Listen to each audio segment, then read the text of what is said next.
I'm Tony Borglum. I'm into tanks. Drive a Tank started as what was supposed to be a hobby and a fun weekend adventure and a change of pace for a family construction business.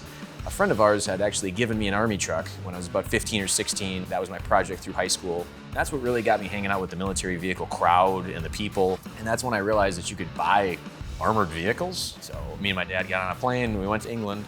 We pretty much drove across the entire country and then found there was a lot of places that offered tank driving experiences.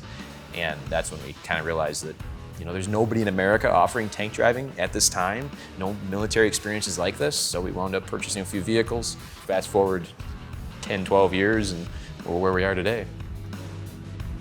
We don't really have a typical customer. We get everybody from bachelor parties looking for an adrenaline rush to engineers, and everybody gets something out of it. Whether you're a seasoned mechanic or you run construction equipment, you'll be fascinated that these vehicles are completely different. Here we see all different vehicles. We see American vehicles, we've got Russian vehicles, we've got pretty much everything. This is an FV433 Abbott SPG, or self-propelled gun. This vehicle might look like a tank, and it might drive like a tank, but it is technically not. And that is because it fires at things indirectly into the sky, down on top of them, up to 15 miles away. The Abbott's armed with a 105mm gun. You can see halfway down the barrel it has a chamber evacuator, and that chamber evacuator is going to take in pressure and then use a venturi to exhaust the smoke out of the barrel, so when the breech opens, the crew doesn't have to breathe the smoke. And it also has a muzzle brake at the end to help reduce recoil on the vehicle. As we move along the tracks, you can see that it uses suspended return rollers like a typical NATO or Western vehicle. That's one way you can usually tell a vehicle its heritage. And since it is a self-propelled gun, it has crew access from the rear. This thing could set up and fire hundreds of rounds, so it's important to be able to reload and pull any of your supplies back out quickly and efficiently so that you can just keep shooting. A lot of my customers are pretty shocked at how interesting and how fun the education portion actually is.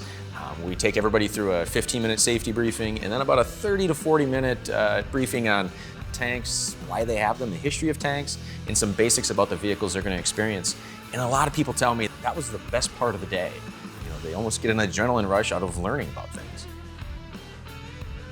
Next vehicle on our list is a Mark 10 Chieftain main battle tank. It does weigh in at 121,000 pounds. It totes a 120mm main gun, the L11, which holds the world record for the longest tank kill of 5,300 meters when it was fitted on a Challenger 1 in the first Gulf War. As you can see, there's a rather large thermal illuminator on the side of the turret, and that's going to throw out thermal light that the naked eye cannot see, but your thermal sighting systems can.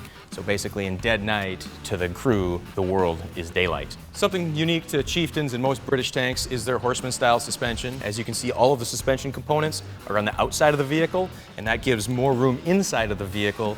It also uses a walking beam so that when it goes over objects, it helps distribute the weight more evenly, which makes it work really good for crushing cars.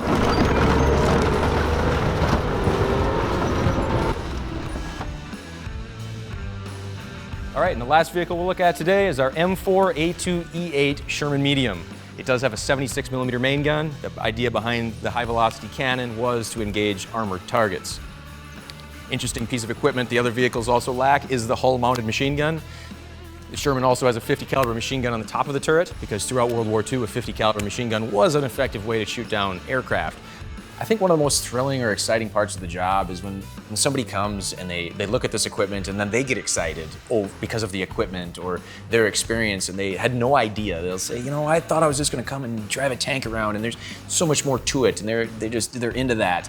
I've had local customers, they'll show me pictures of an American APC, and they'll say, you probably wonder why the people are on top of it. The reality was it wasn't safe to be inside of them because when they got hit by an RPG, the 113's aluminum armor would melt, so they'd sit on top of them. That way when they got hit by an RPG, they'd be blown clear. And when you have a customer that says this in front of the other customers, all of a sudden the weight of the equipment that we have here it's 10 times more valuable to you because you realize you're standing next to a person that's life was changed or altered, or he changed or altered your life with this stuff, and it's here, it's alive, you're gonna touch it, you're gonna drive it, and you're gonna experience it. I don't care who you are, if you're not fascinated by tanks, you're doing something wrong.